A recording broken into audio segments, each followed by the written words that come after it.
welcome to Dr. Anjali A. Kulkarni. Madam, we are honored to have you with us today. Over to you, Anjali, madam. Thank you so much, Gauravji. Am I clearly audible? Yes, madam. Yes, madam. Okay. So at the outset, I would like to thank the IITM Outreach Center and so many of the collaborators that I'm seeing over here for giving me this wonderful opportunity. Because I always like to talk with interdisciplinary audiences because then the interaction is really interesting at the end of the talk. So if I can begin with my talk, I would like to share my screen. So do I have the permission to do that? Yes, madam. Yes, madam. You can share your screen. No, right now it is not giving me permission. Okay. Ajay, ji, can you please help?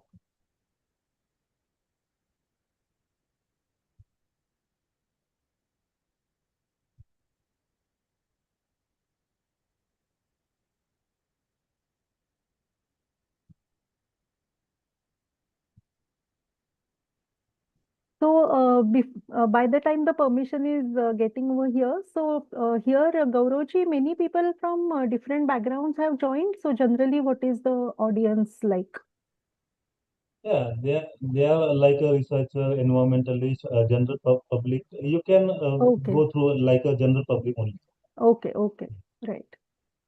Because it shouldn't be too technical. No, ma'am. It should be a Yes, general. yes, yes. So everyone should know that thing.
Uh, Ma'am, can you please share? Is the option No, it is available now? no, it is still not giving. So, shall I email the presentation to you? You will be able to present, or what I should do? Because it is, I'm not still getting the permission. Okay, you can share me. Wait, actually, hostship has changed. So let me see if I can share. Okay. No.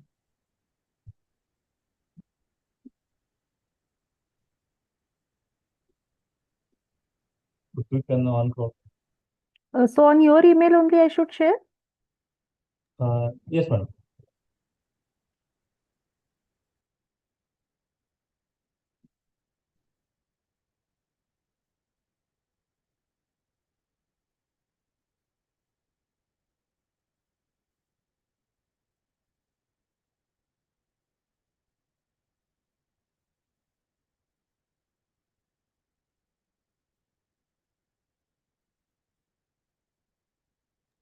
Oh, Ma'am, I can you have see got the check? permission. Yeah, Yeah, yeah. yeah, yeah. Yes, ma'am.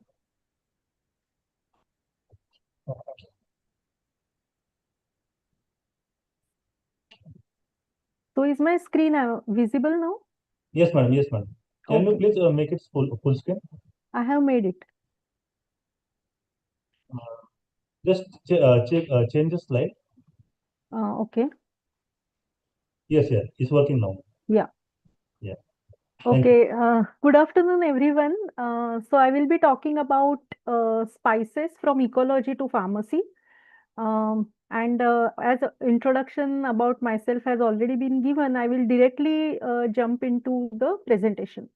So I have been interested in spices since last 10 to 12 years, and I have looked at them from various perspectives. So If you look at the history of the spices, so India has been the one of the best countries from where since ancient times spices were produced and spices were exported.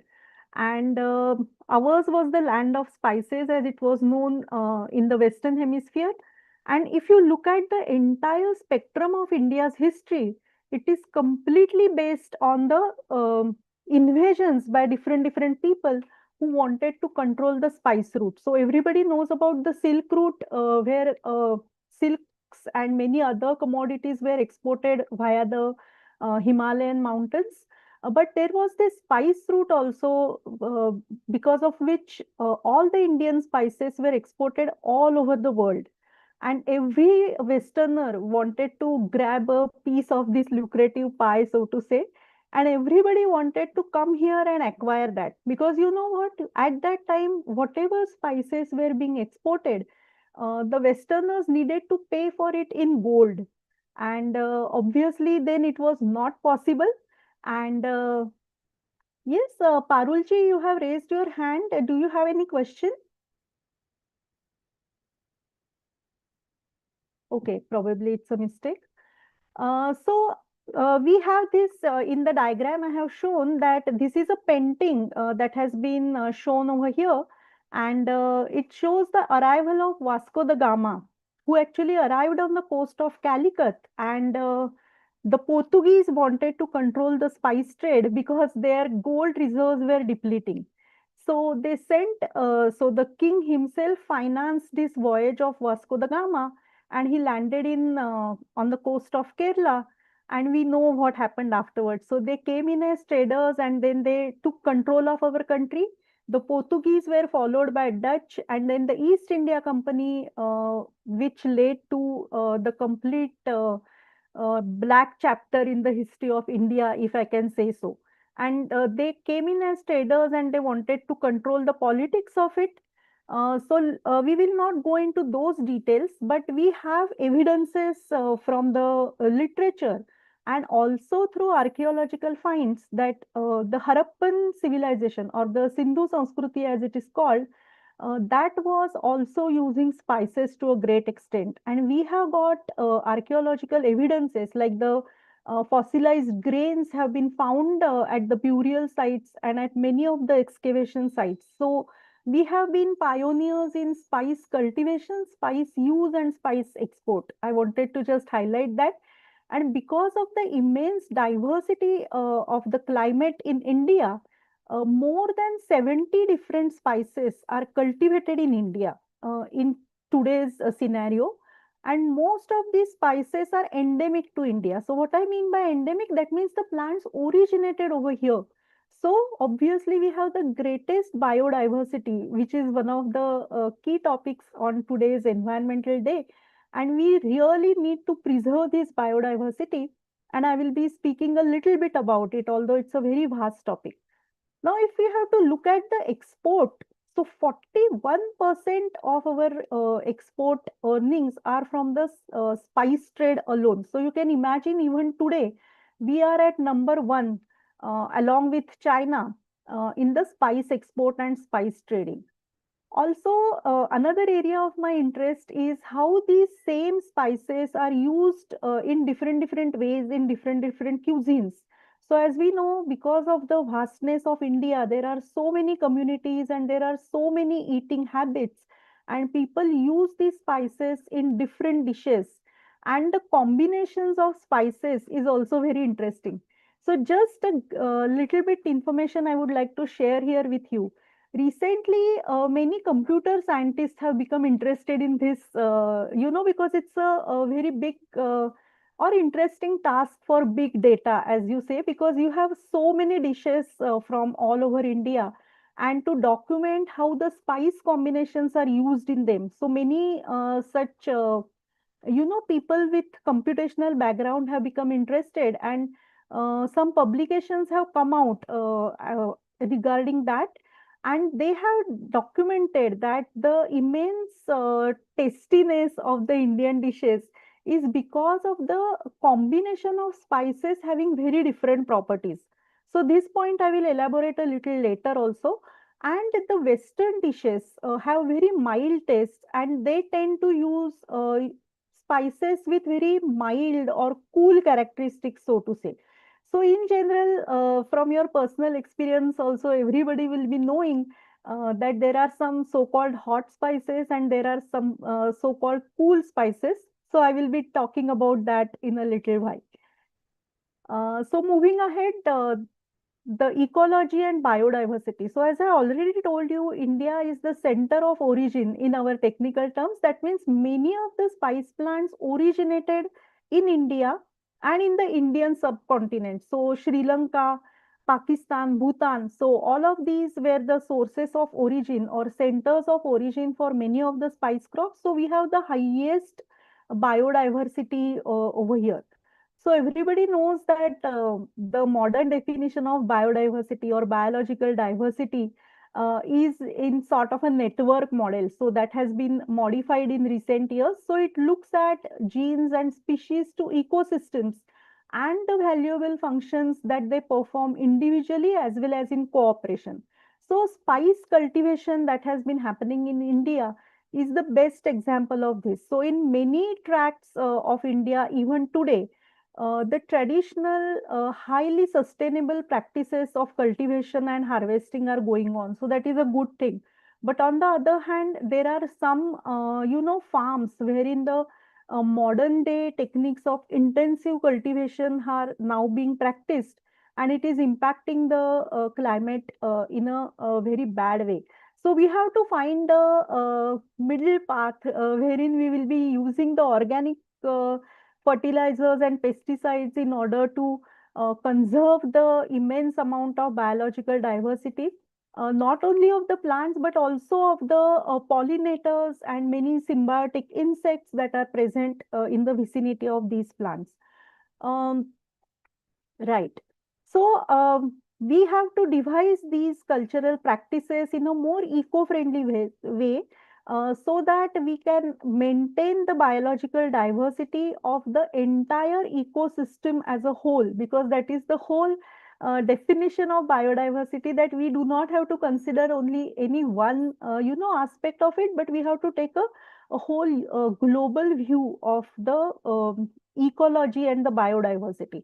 So that is the high point that I wish to highlight over here. So resource heavy cultivation practices need to be avoided and organic farming practices need to be embraced in order to give a sustainable outlook for the entire spice cultivation industry. So that is the main point that I wanted to highlight. And we also need to conserve this wide amount of germplasm that is present in our country.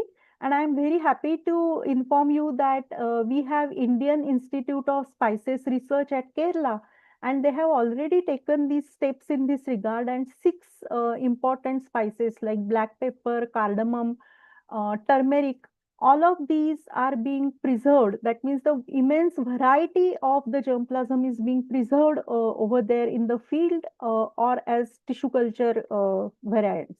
So that is a very good thing, and we need to magnify these efforts in multiple more spices, because as I already told you, there are more than 60 spices, and some estimates say that there are around 70 to 75 spices that are cultivated all over India.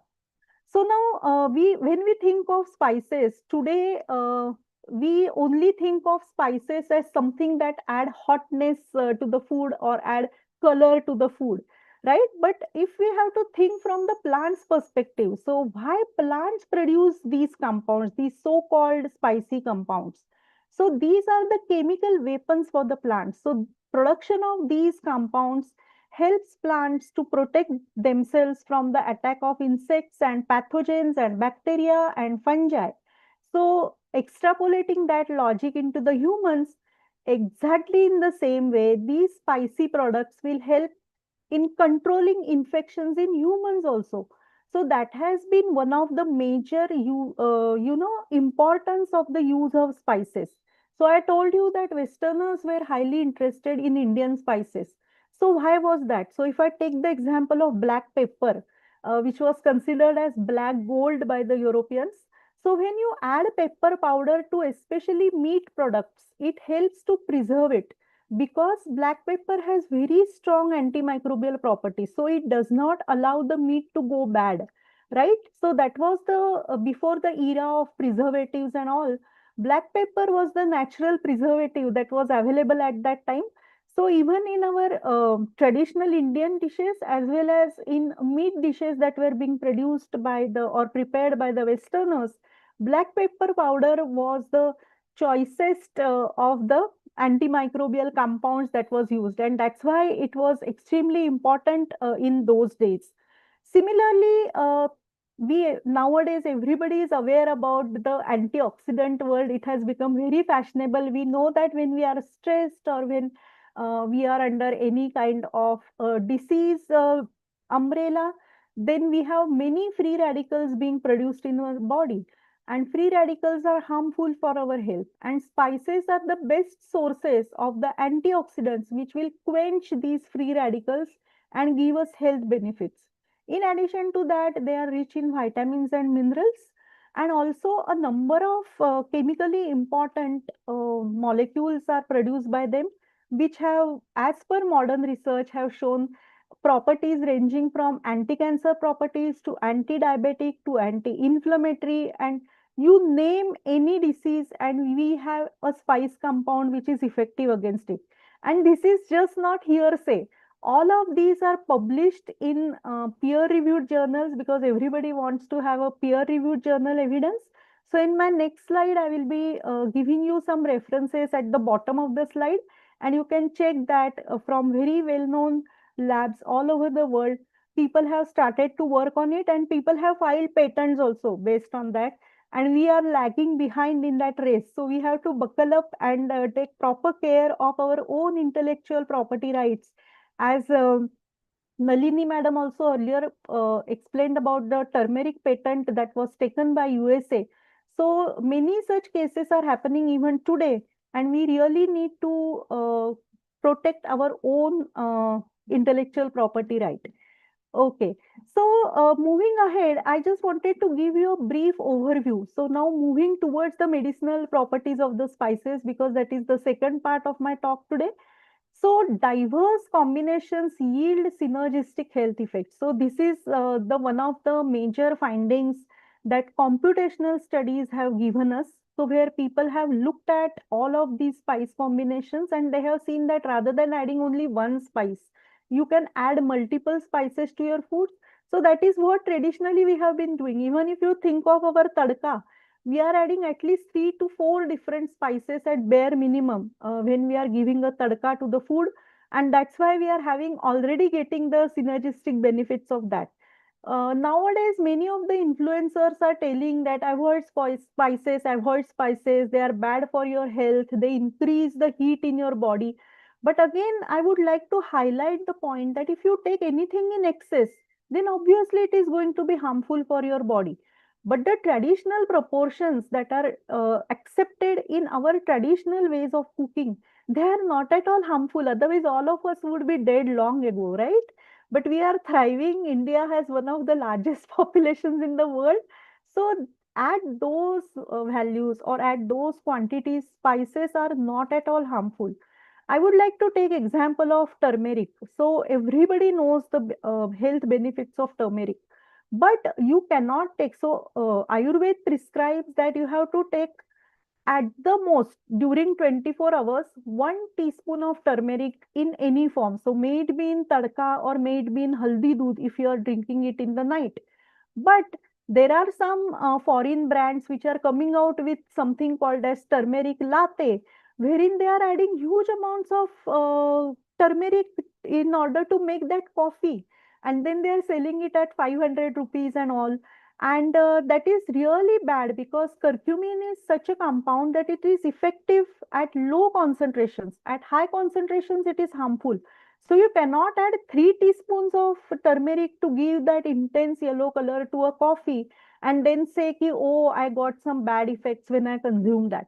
So that is not expected. So many of these spice phytochemicals, the active phytochemicals, In technical terms, that effect is called as hormesis. So hormesis means that at low concentrations, the compound is effective. At high concentration, it becomes toxic.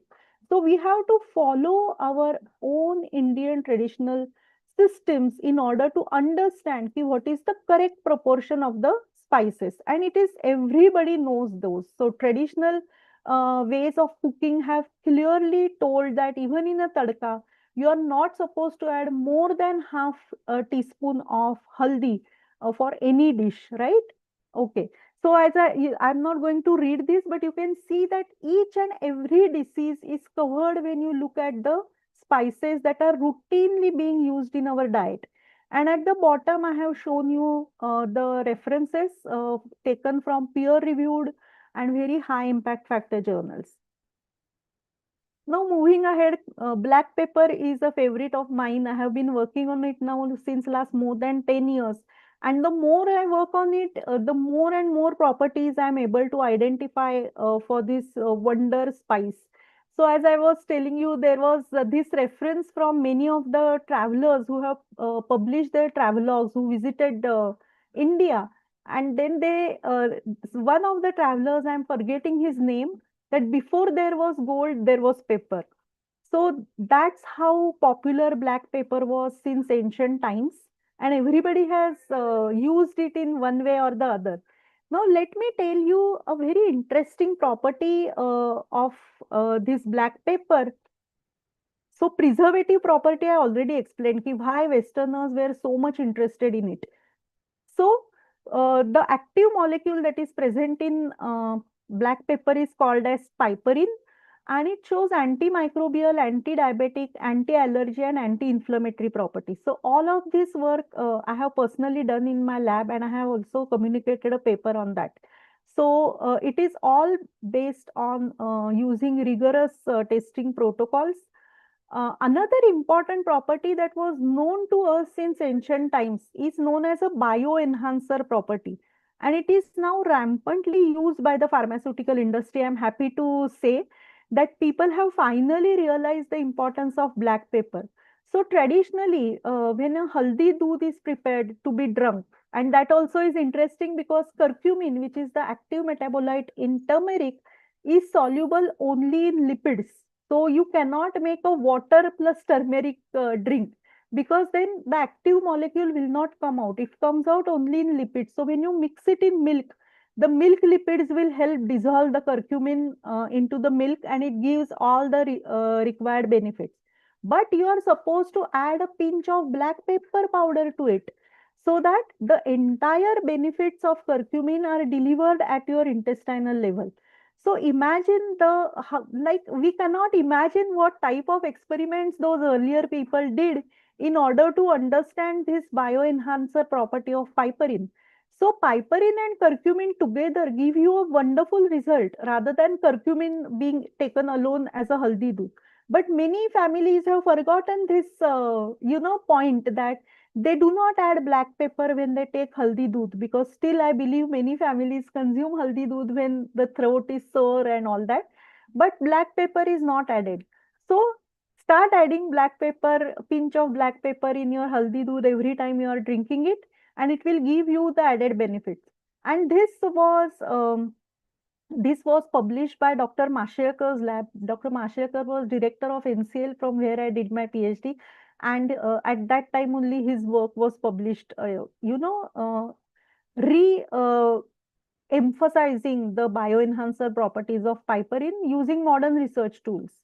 And many pharmaceutical companies have now started to combine piperine along with the medical product that they wish to give to the patient, so that in the intestine, the uptake of that molecule will be very easy and it will give the fullest benefits to the people. So Nalini ma'am already had described a lot of things about curcuma longa or the turmeric. So I will not go into more details, but all of its properties that have been mentioned in our Ayurvedic texts, they have been proven through multiple research. I will not say proven, I will just say they have again been reproven, I should say, or validated, through modern research that it really has very strong antimicrobial, anti-cancer and cosmeceutical properties. So that's why you see use of haldi in so many of our cosmetic preparations, right from age-old practices. When a person wants to become fair, it is said that you have to put turmeric on your face. So it reduces the tanning that happens due to melanin. So again, people have seen these effects with modern experiments, and also it brings down the incidence of acne, where acne are formed because of the microbial infection that is happening on your face. So when you add curcumin to your daily regime of face cleaning, etc., then you're reducing the microbial harmful microbial population on your face, because you still need to have beneficial microbes on your face as well as inside your body, and curcumin takes care of that as well. So again, as I emphasized, it has to be taken in the prescribed quantities, and do not take extra quantity of turmeric powder in your diet. Also in Western Maharashtra on the Konkan coast, there is another tradition of using haldi leaves. So here we are talking about the haldi powder, which is prepared from the underground stem of haldi plant. But the leaves also have very nice and a milder smell.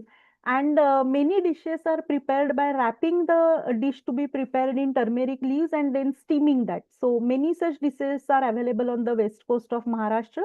So that is also another way, like a milder flavor from coming from different plant part. So its use is made differently, and a stronger compound having a stronger smell and stronger properties, that is used differently. So I always find these things very interesting. So these two were the so-called hot spices which are considered to generate heat. So you can imagine that they will be helping in improving the digestion also. So increase in heat means it improves your metabolism, and that is considered, both of these are considered as digestion enhancers. Now let's come to nutmeg. So the coffee lovers will understand about the use of nutmeg in the coffee, the traditional Indian coffee, not the brew and all those varieties. So nutmeg is actually dried seeds from a very big tree, and that is also very much peculiar to the Western Ghats of India. So as you know, Western Ghats is a biodiversity hotspot, and we again have multiple varieties of nutmeg present in the Western Ghat forests. So again, nutmeg has anti-inflammatory, anti-diabetic, and antimicrobial properties. The very nice fragrance that Zaifar has is because of the volatile oils. So you have to use it just before you want to add it to the dish. Otherwise, if you make a powder of it and keep it for a very long time in in loose bottles, then the flavor will disappear. So either you have to, if you are making a powder, then you have to keep it in very tightly closed containers so that the volatile oils should not escape. Otherwise, use it when, prepare the powder when you are going to use it in a dish. Also, here also the same property of hormesis. So in small quantities only nutmeg has to be used. Otherwise, in higher quantities, it has very strong intoxicating effects. And we have heard such cases wherein people have consumed a lot amount of nutmeg powder through their coffee, and they have become, comatose or something like that. So such cases are also known. So nutmeg is also suggested not to be given to very young children. On the other hand, the covering on this fruit, which is known as mace or jaipatri, that has a very, spectrum of compounds is very mild. So that can be given to younger children. So all of this is documented in our literature. So again, the same question some person had asked, ki how this was known. So again, people must have done the trials and errors, but we have lost the evidence for that somehow. We do not have ki how this was obtained. We just know the conclusions that this way it has to be used. But all the trials, we have lost out on that.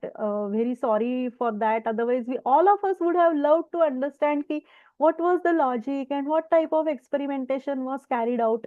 But sadly, we have lost that, and we have only these, conclusion like statements that are available in Ayurvedic literature. So again, maize is very much preferred in Western type of products like bakery products because it has a milder smell.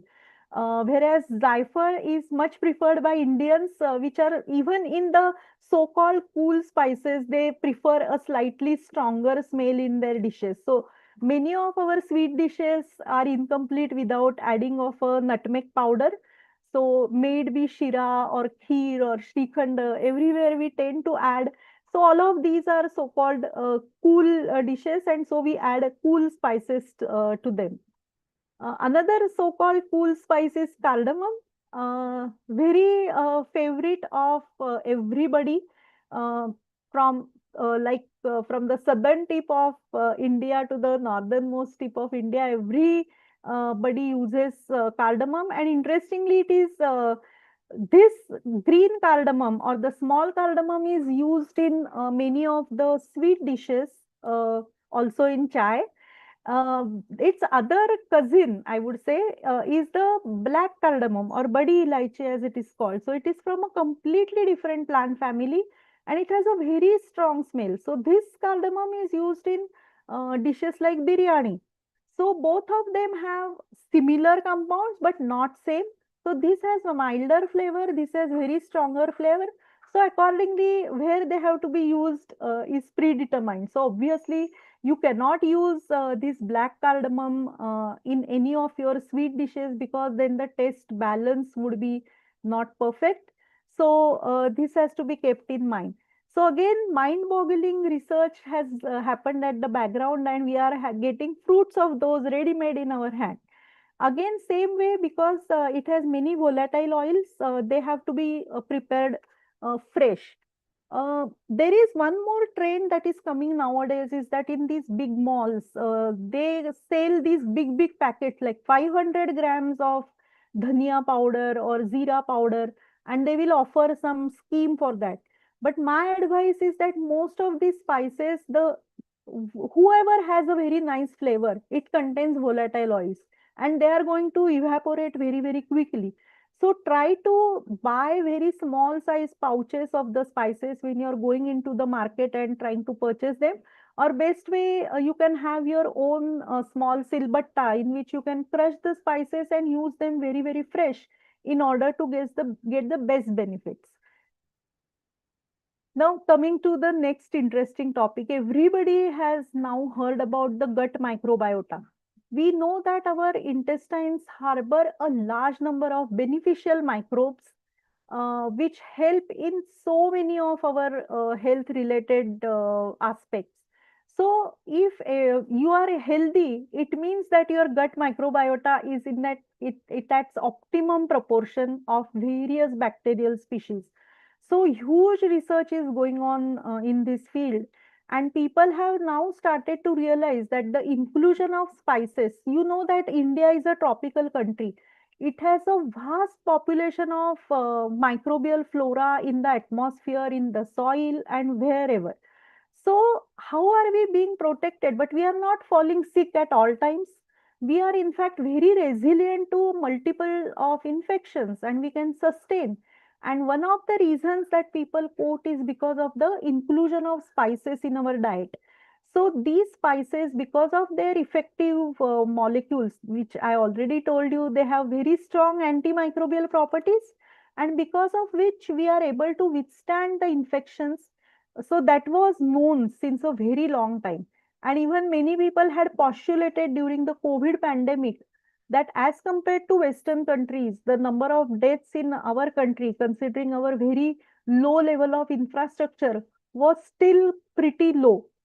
And many people postulated, including many Ayurvedic doctors, that it was because of the continued use of spices in our country since many generations, because that also matters, because the multiple generational use creates its own memory in our genetic makeup. So, the other thing that has come out with recent research is that spices can act as prebiotics. That means they act in giving a conducive environment to our gut microbiota. One very interesting paper had come out just 2, 3 years back. Sorry, I have forgotten to add the reference here as a footnote. That eating curry or the amti, as we call it in Maharashtra, even every day just once can change your gut microflora within 24 to 48 hours, and it will try to balance it out, because you know that we are getting exposed to pollutants and so many things, but still, if you eat a concoction of spices regularly in your diet in their optimum proportions, you are resetting your gut every time, so to say. So this is a very interesting observation, and people have done all the characterization of species and all of that.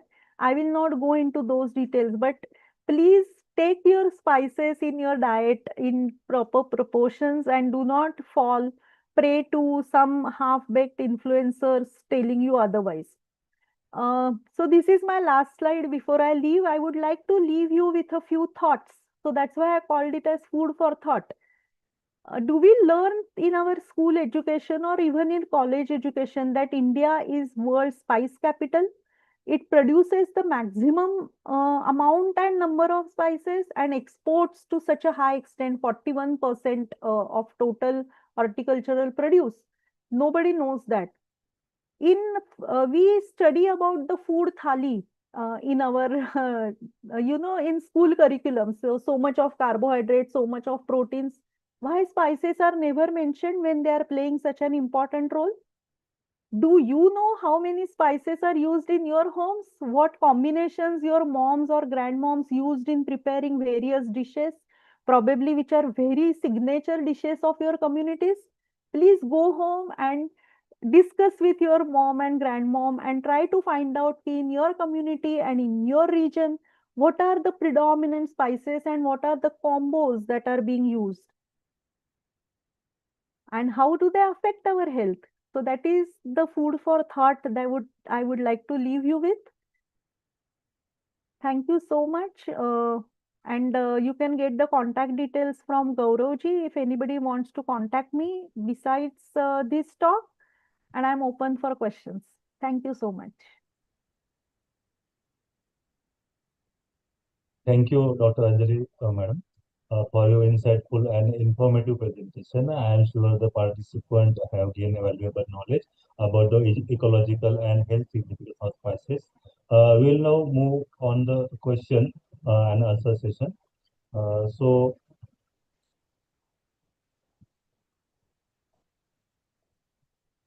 Rutik, are you there?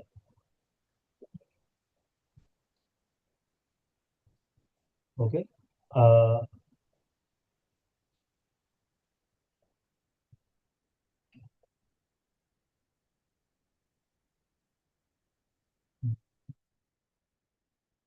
Ma'am, the first question is, how does air pollution influence the growth and quality of the spices plant? Yeah, so sadly, we do not, at least I have not come across any studies which have done a quantitative analysis of this. But Mhm. based on my knowledge, as far as I understand, I have seen spices growing in all sorts of stressful environments. So I would say that because they are having these effective phytochemicals, my idea would be that they would be able to withstand even the pollution effects to a great extent. Obviously, if it's some weird level of pollutants, it won't work. But in a pretty wide range of pollutants, I'm guessing that they will be resilient, because we already have some studies related to salt stress or water stress. So there people have found that spice plants can survive much better. So in fact, in many of the regions in Maharashtra where the land has become highly salty, people are now advising spice cultivation, obviously some Mhm. specific varieties and all that. Okay. Is any effect of climate change also? Pardon? Climate change? Climate change. Actually, what is happening is that we know that the monsoon is shifting quite a Yes, bit. madam. Yes, And madam. because of that, we have come across reports that in Kerala, which is actually our spice heavy state, People have reported that there have been many losses in those areas because of the changing environmental conditions. But IISR has again come up with a number of varieties which will be able to grow in these kinds of, shifting environments. So on their website, recently I checked, and they have released some varieties which are much more tolerant to all of these, environmental changes that are happening. Yes, ma'am. Hello, ma'am.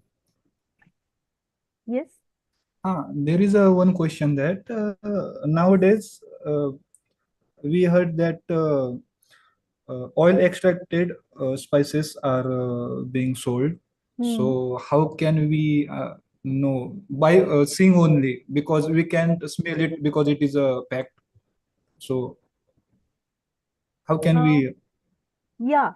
So these claims come in from time to time, and my suggestion is that since we take our medicines from an authentic source, we go to a well-known pharmacy and buy that. So accordingly, you have to choose your sources very, very specifically. So there are many certified farmers which have been certified by various governmental agencies, IISR being one of them. So if they are using those certified seedlings or the propagules in order to produce their spices, then you have to choose these authentic sources, because just by smelling and all you cannot decide, because people can add sprays from the top. So that was also one of the case that was reported. But internally, if the content of the molecules is being lost, then you will not get the required benefits. So that's why choice of a correct source which have some sort of a certification is very, very important. And that has to be done again as per the region where you are present. So I'm sure that each state has these certified farmers or who are organic growers. So there are many such communities that are there, and then you have to source your spices from there. Thank you, ma'am. Another question is that is the any spice that we are lost? So there are a number of spices which were in a few years ago were very commonly found in particular cuisines. So since I am from Western Maharashtra, I know that there was a spice called as Nagakeshar. Now, if you go in the market and try to get it, it is rarely available. But that was a part of many curries that were traditionally prepared in South Konkan and Goa cuisine. So recently, one of my friends told that it was her memory of her grandmother that she used to use this spice, but now in their family they have forgotten to use it. So such kinds of, as I told you na, ki many of the informations we are missing down the line. We are, so that is called as McDonaldization. Everybody wants to prepare only paneer masala, and they do not want to prepare their traditional regional cuisines, and that's how we are losing many of these spices, and they are becoming obscure, and their sourcing of them is becoming much more difficult. So there are, at least I had listed 8 to 10 such spices which have been lost over the years from the daily kitchen shelves. Thank you very much, ma'am. Yeah. Anyone want to ask question in meeting? Can raise their hands.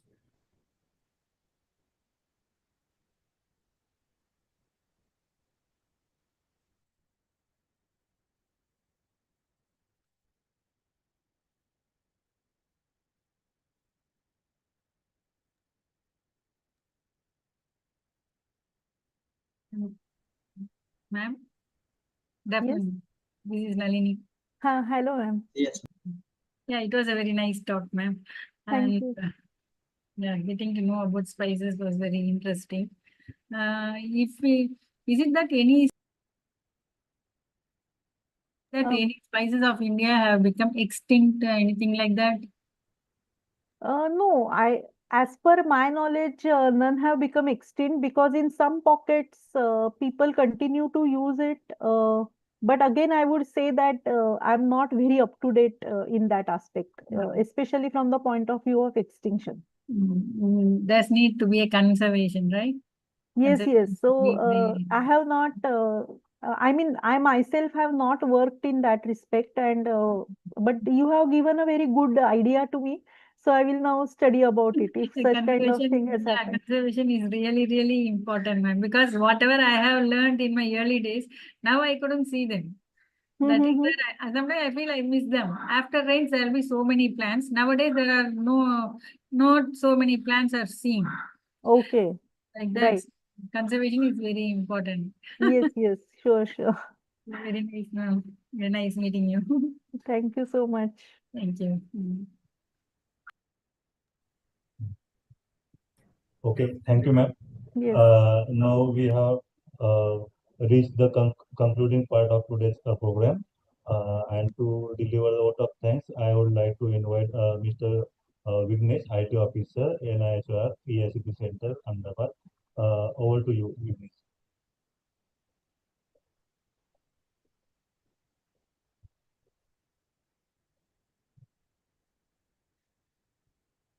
Vignesh, are you there? He is giving vote of thanks instead Okay, of okay, no problem. Vignesh. No problem.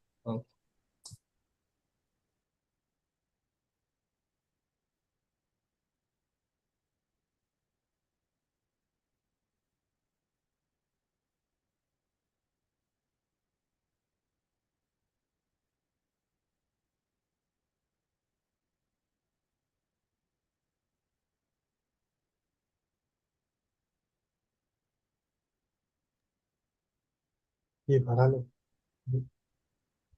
Am I audible? Yes, Hello? yes. Yeah, you may continue. Hello? Yeah, you may continue. Yes, you are audible. You can continue. Very good afternoon to everyone. As we come to end today's webinar organized on the occasion of World Environmental Day 2026, it is my pleasant duty to propose the vote of thanks on behalf of IITM, EISCP Pune and NIOHR EISCP Ahmedabad. I extend our sincere gratitude to all the participants for joining us and making this program a successful through your active presence and interest. I am deeply thankful to our esteemed expert speakers, Dr. Nalini ma'am, for her enlightened talk on medicinal plant around her valuable insight on the importance of medicinal plants and their traditional uses and their role in promoting healthy lifestyle were truly informative and inspiring. I also express our heartfelt gratitude to Dr. Anjali Kulkarni ma'am for her excellent presentation on spices from ecology to pharmacy.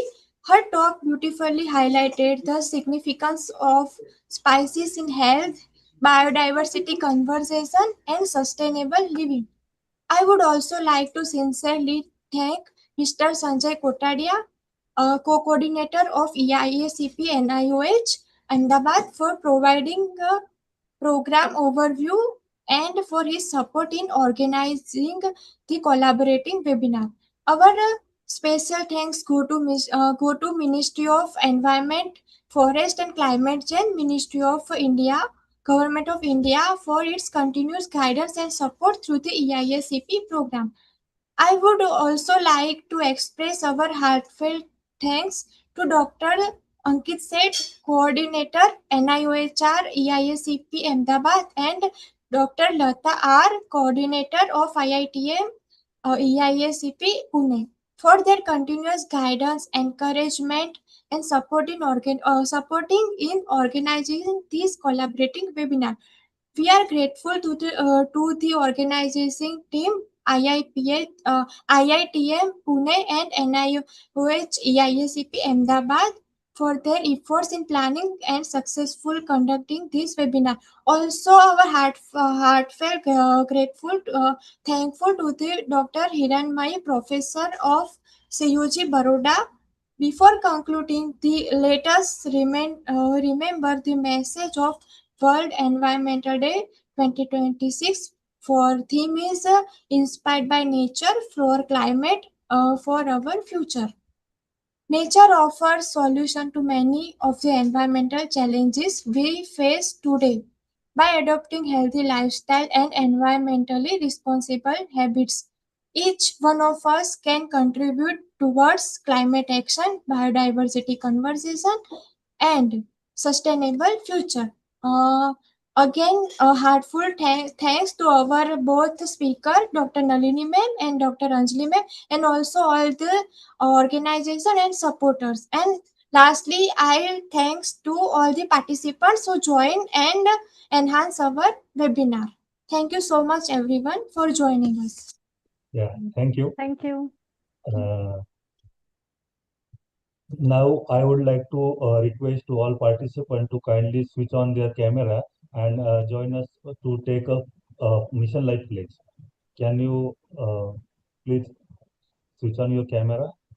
So we will take a pledge. Here I will only read the pledge. You just listen. So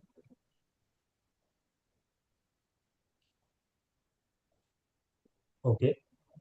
I pledge to make all possible changes in my daily life to protect the environment. I also commit to continuously motivate my family, friends, and others about the importance of environmentally friendly habits.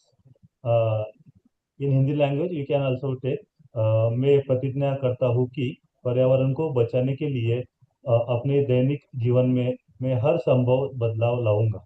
मैं यह भी वचन देता हूँ कि अपने परिवार, मित्रों और अन्य लोगों को पर्यावरण के अनुकूल आदतों और व्यवहार के महत्व के विषय में मैं सतत प्रेरित करता रहूंगा। Thank you.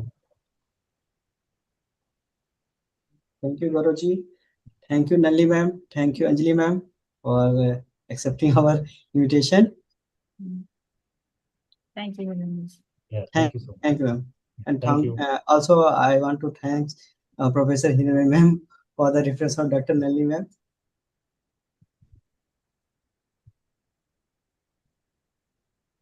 Hello. Hiname ma'am? Yeah. Ma'am, you can say something? Pardon, I don't get you. What? Hiranme ma'am. Hello.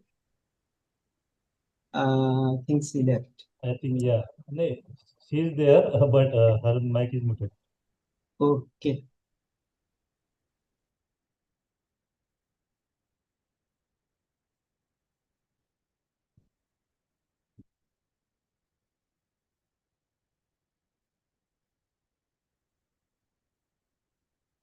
Okay, no problem.